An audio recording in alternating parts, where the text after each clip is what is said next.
Hello friends, welcome back to my channel. আজকে আলোচনা করব WBPSC food SI last minute suggestion নিয়ে।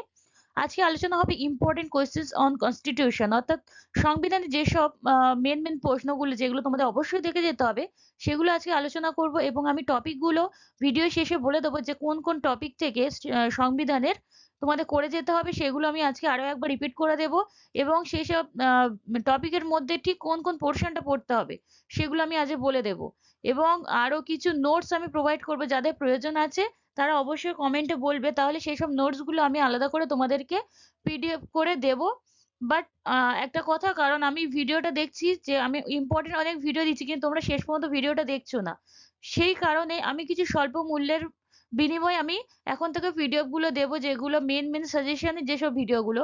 তাছাড়া নর্মাল ভিডিওগুলো তোমরা তো এমনিতেই পেয়ে যাচ্ছ, তোমাদের রেগুলার ভিডিওগুলো তোমরা পেয়ে যাবে, বাট এক্সামের আগে পর্যন্ত যেসব সাজেস্টিভ ভিডিও দেবো সেগুলো তোমাদের পারচেস করেই নিতে হবে।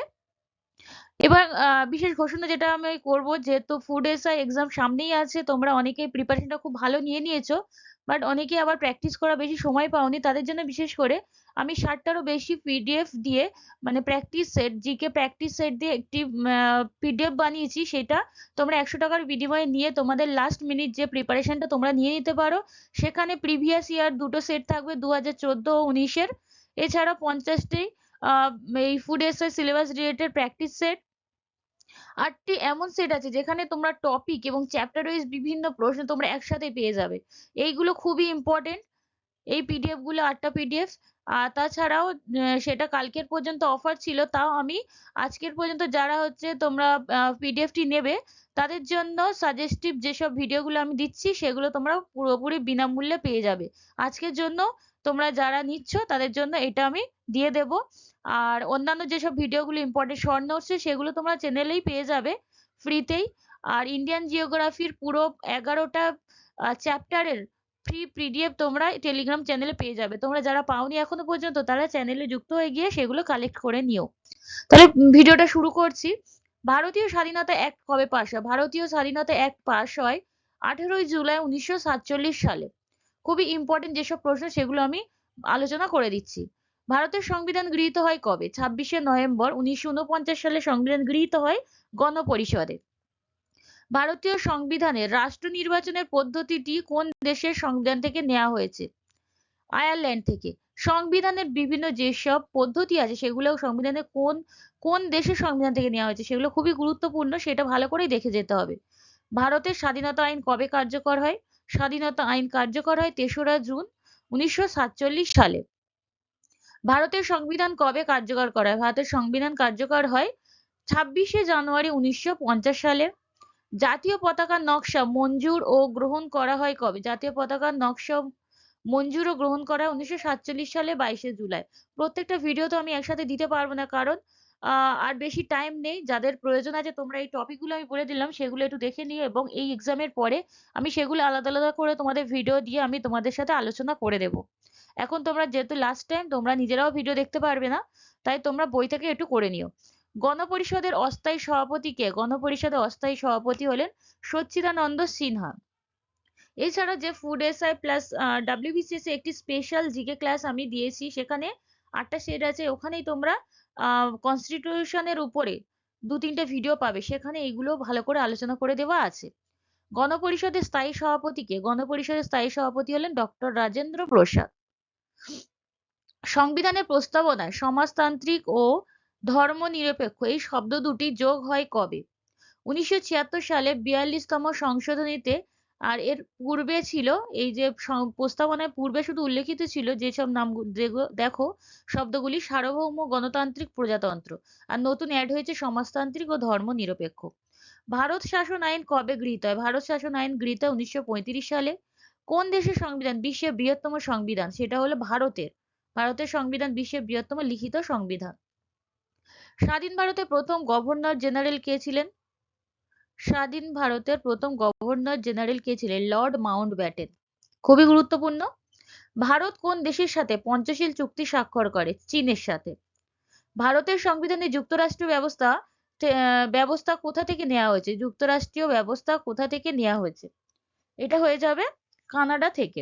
ভারতের সিভিল সার্ভিস শুরু করেন কে? সিভিল সার্ভিস শুরু করে সিভিল সার্ভিস পদ্ধতি? Lord Cornwallis. ভারত সরকারের চরিত্রকে এককেন্দ্রিক থেকে যুক্তরাষ্ট্রীয় করেছিল কোন আইন? খুবই গুরুত্বপূর্ণ। ভারত শাসন আইন 1935-এ যেটি হয়েছিল। আইনসভা, আমাদের ভারতের আইনসভা যে দ্বিকক্ষ বিশিষ্ট হয় সেটাও এই ভারত শাসন আইনের মাধ্যমেই হয়েছিল। পরের প্রশ্ন, কোন ব্রিটিশ প্রধানমন্ত্রীর সময় ভারত স্বাধীনতা লাভ করে? সেটা হলো ক্লিমেন্ট এটলি। গণপরিষদের প্রথম অধিবেশন কোথায় হয়েছিল? নতুন দিল্লিতে। গণপরিষদ সম্পর্কিত যত প্রশ্ন আছে খুব ভালো করে দেখে যাবে। নতুন দিল্লিতে। খসড়া কমিটির চেয়ারম্যান কে ছিলেন? খসড়া কমিটির চেয়ারম্যান বি.আর. আম্বেদকর। তিনি আবার এটা সংবিধানের জনক হিসাবে বিখ্যাত। যেহেতু তিনি সংবিধান রচনা করেন, তাই তিনি সংবিধানের জনক হিসাবে পরিচিত। পরের প্রশ্ন, ভারতের সংবিধানের প্রথম ভাষ্য কে লিখেছিলেন? Doctor D Basu. ভারতের সংবিধান কতগুলি শব্দ নিয়ে গঠিত? 80,000টি। 80,000টি শব্দ নিয়ে গঠিত। গণপরিষদে প্রথমে কতজন সদস্য ছিল? 389 জন। ভারতের সংবিধানে কতগুলি তপশিল আছে? ভারতীয় সংবিধানে তপশিল আছে 12টি। আরেকটি বিশেষ ঘোষণা আছে, যারা WBP, KP এইসব পরীক্ষাগুলো তোমরা পুলিশের পরীক্ষাগুলো দেবে, তাদের জন্য একটি সুখবর আছে। তাদের জন্য একটি বিশেষ একটি কোর্সের ব্যবস্থা করা হচ্ছে। সেটা তোমাদের খুব শীঘ্রই তোমাদের স্টার্ট হয়ে যাবে। এই পরীক্ষাটা তোমাদের সামনে ফুড এসআইটা আছে, ফুড এসআইটা হয়ে গেলেই আশা করছি 20 তারিখ থেকে আমি ব্যাচটা শুরু করে দেব। যারা তোমরা এই কোর্সটা করতে চাও, সেখানে তোমরা 30টা প্র্যাকটিস সেট পাবে, এছাড়াও 6 মাসের কারেন্ট অ্যাফেয়ার্স পাবে, এবং 2 দিন 3 দিন বাদে বাদে তোমরা একটা করে সুন্দর প্র্যাকটিস সেট পাবে, যেখানে তোমরা রিলেটেড বিভিন্ন টপিক পেয়ে যাবে। একটি গ্রুপে অ্যাড করে দেবো, সেখানে তোমরা রেগুলার এইসব ভিডিওগুলো তোমরা পাবে। বিভিন্ন KP, WBP মানে পুলিশের এক্সামগুলোর জন্য। যারা তোমরা এনরোল করতে চাও তারা অবশ্যই টেলিগ্রাম চ্যানেলে গিয়ে তোমরা সেটা বলবে। পরের প্রশ্ন, কোন দেশের সংসদের মডেলের উপর ভিত্তি করে ভারতীয় পার্লামেন্টটি গঠিত? British parliament. ভারতের সংবিধানের অভিভাবক কে? ভারতের সুপ্রিম কোর্ট। ভারতের সংবিধান কি প্রকৃতির? আধা যুক্তরাষ্ট্রীয়। আমি প্রথমে বললাম এককেন্দ্রিক থেকে যুক্তরাষ্ট্রীয় হয়েছে, এখন বলছি সংবিধানের প্রকৃতি আধা যুক্তরাষ্ট্রীয়। এটা ভালো করে খেয়াল রাখবে। ভারতীয় সংবিধানের আত্মা বলা হয় কাকে? প্রস্তাবনাকে ভারতীয় সংবিধানের আত্মা বলা হয়। কোন দেশটি প্রথম মহিলাদের ভোটাধিকার প্রদান করে? অস্ট্রেলিয়া। ভারতের সংবিধান অনুসারে সম্পত্তির অধিকার হলো আইনগত অধিকার। ভারতের সংবিধানে কতগুলি মৌলিক কর্তব্যের উল্লেখ আছে? সেটা হলো 11টি। খুবই গুরুত্বপূর্ণ, এটা এক্সামে অনেকবার এসে গিয়েছে আর এগুলো আসার চান্স বেশি থাকে। শুরুতে কতগুলি মৌলিক অধিকার স্বীকৃত ছিল? 7টি, বর্তমানে রয়েছে 6টি। মৌলিক অধিকার রক্ষা সংক্রান্ত কমিটির চেয়ারম্যান কে ছিলেন? JB কৃপালনী। জনকল্যাণমূলক রাষ্ট্রের ধারণা ভারতের সংবিধানে অন্তর্ভুক্ত আছে কোন সংবিধানের কোন পার্টে? সেটা হচ্ছে নির্দেশমূলক নীতিতে। সুপ্রিম কোর্টের প্রধান বিচারপতি ও অন্যান্য বিচারপতিকে কে নিয়োগ করেন? রাষ্ট্রপতি। ভারতের প্রথম পূর্ণ সময়ের মহিলা অর্থমন্ত্রী কে ছিলেন? হলেন নির্মলা সীতারামন। এই বিভিন্ন উচ্চপদস্থ যেসব ব্যক্তি আছে, কর্মচারী আছে, তাদের নিয়োগ কে কে করছেন বা কোন ধারার মাধ্যমে সেগুলো মানে তাদেরকে নিয়োগ করা হচ্ছে, তাদের শপথ পাঠ বাক্য কে কাকে পাঠ করান, সেইগুলোও করতে হবে। একবার করে এগুলো ভালো করে দেখে যেও লাস্ট টাইমে। রাজ্যসভার মেয়াদকাল কত? এটি একটি স্থায়ী কক্ষ, যার 1/3 সদস্য প্রতি 2 বছর অন্তর অবসর নেন। পরের প্রশ্ন, ভারত সরকারের প্রথম আইনি অফিসার কে? ভারতের attorney general. Comptroller and auditor general যে অডিট রিপোর্ট জমা দেয় তা পরীক্ষা করেন কে? Public accounts committee. ভারতের সংবিধান অনুসারে রাষ্ট্রপতি কার কাছে পদত্যাগপত্র জমা দেন? হলেন উপরাষ্ট্রপতি। পরের প্রশ্ন, ভারতের প্রথম লোকপাল হিসেবে নিযুক্ত হয়েছিলেন কে? পিনাকি চন্দ্র ঘোষ। কোন কমিশনটি কেন্দ্র রাজ্যের সম্পর্কের সাথে সম্বন্ধিত? সরকারিয়া কমিশন। তাহলে বিভিন্ন কমিশনও জেনে নিতে হবে। সংবিধান বিভিন্ন যেসব ক্ষেত্র আছে সেগুলো কোন কমিশনের সঙ্গে কোনটি যুক্ত সেটাও দেখতে হবে।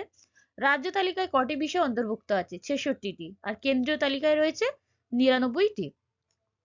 ভারতে কোন রাজ্যের অ্যাডভোকেট জেনারেলকে নিযুক্ত করেন কে? রাজ্যপাল। পশ্চিমবঙ্গে কতগুলি লোকসভা আসন আছে? 42টি। জরুরি অবস্থাগুলির মধ্যে কোনটি সবচেয়ে বেশিবার ঘোষণা করা হয়েছে? সেটা হচ্ছে রাজ্যের রাষ্ট্রপতি শাসন। নীতি আয়োগ কবে গঠিত হয়? নীতি আয়োগ 1 জানুয়ারি 2015 সালে।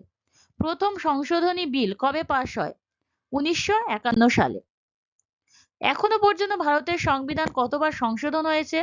121 বার। এখনো পর্যন্ত 121 বার সংবিধান সংশোধন হয়েছে। কোন রাজ্যে ইংরেজি হলো সরকারি ভাষা? সেটা হবে নাগাল্যান্ড। তাহলে বিভিন্ন রাজ্যে সরকারি ভাষাগুলোও তোমাদের দেখে নিতে হবে। সংবিধানের কোন ধারায় অর্থ বিল বিষয়টি রয়েছে? 110 নম্বর ধারাটি। তাহলে বিভিন্ন যেসব ধারা আছে গুরুত্বপূর্ণ, তাহলে সেই প্রত্যেকটা ধারা তোমাদের দেখে যেতে হবে। আমি সবকিছু আলোচনা করে দিতে পারছি না, ছোট ভিডিওর মাধ্যমে করছি, তোমরা সেগুলো পরপর করে নেবে। ভাষার ভিত্তিতে সর্বপ্রথম কোন রাজ্য পুনর্গঠন হয়েছিল? অন্ধ্রপ্রদেশ। সর্বশেষ গঠিত ভারতীয় রাজ্যটির নাম কি? তেলেঙ্গানা। ভারতের মোট কতগুলি রাজ্য কেন্দ্রশাসিত অঞ্চল আছে? সেটা হবে 28টি রাজ্য ও 8টি কেন্দ্রশাসিত অঞ্চল। ভারতের জাতীয় সংহতি দিবস কবে পালিত হয়? 31শে অক্টোবর। সম্মিলিত জাতিপুঞ্জের মানবাধিকার কমিশনের সদর দপ্তর কোথায় আছে?